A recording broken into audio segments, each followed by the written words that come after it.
Comment se débarrasser totalement et d'une façon naturelle des odeurs de transpiration? C'est ce dont nous allons parler dans cette vidéo.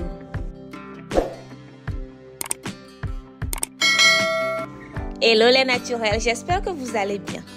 Déjà, quelles sont les causes d'une forte odeur de transpiration?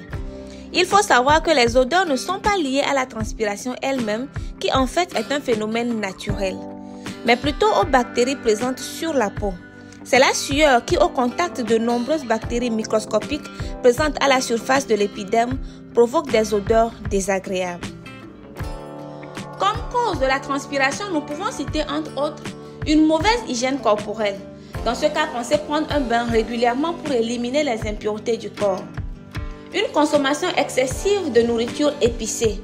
Manger moins épicé et privilégier les légumes et les fruits. Le port de tissus synthétiques. Privilégiez dans ce cas des sous-vêtements en coton. Une situation de stress ou d'anxiété. Pour retrouver son calme, pensez pratiquer de la méditation ou de la relaxation. Un temps chaud, un effort physique et une consommation exagérée d'alcool et ou de café. Comment se débarrasser des odeurs de transpiration grâce aux dons de la nature? En premier lieu, avec de la pierre d'Alain.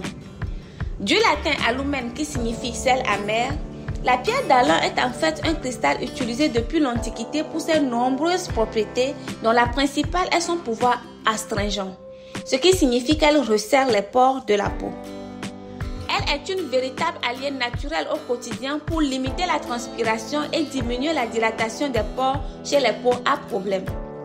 Cette caractéristique lui permet surtout de réguler la transpiration et d'être utilisée comme antitranspirant et déodorant naturel. Il faut préciser que la pierre d'Alain est respectueuse de votre peau et de l'environnement. C'est pour cela que vous devez privilégier une pierre d'Alain naturelle et pas celle transformée. Comment l'utiliser? Eh bien, de deux manières différentes. Vous pouvez tout simplement la tremper dans de l'eau et passer sur la zone à traiter. Généralement, on l'applique au niveau des aisselles. Veuillez surtout à ne pas la laisser trop longtemps dans l'eau pour ne pas qu'elle fonde. D'ailleurs, dites-moi en commentaire comment vous appelez cette pierre dans votre pays. Je suis curieuse de le savoir. La deuxième méthode consiste à réduire la pierre d'Alain en petits morceaux comme ceci pour en faire son propre déodorant. Il s'agira ici de pouvoir faire entrer les petits morceaux dans une petite boîte et y ajouter de l'eau.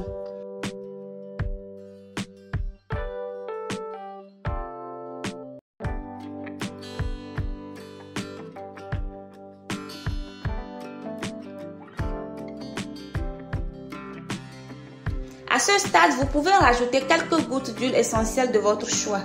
Je vous conseillerais de l'huile essentielle de thé tree.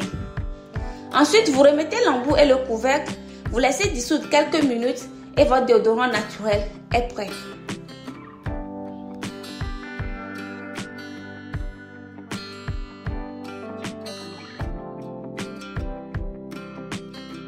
Le deuxième antitranspirant naturel dont je voudrais vous parler aujourd'hui n'est plus ni moins que le citron, qui n'est d'ailleurs plus à présenter.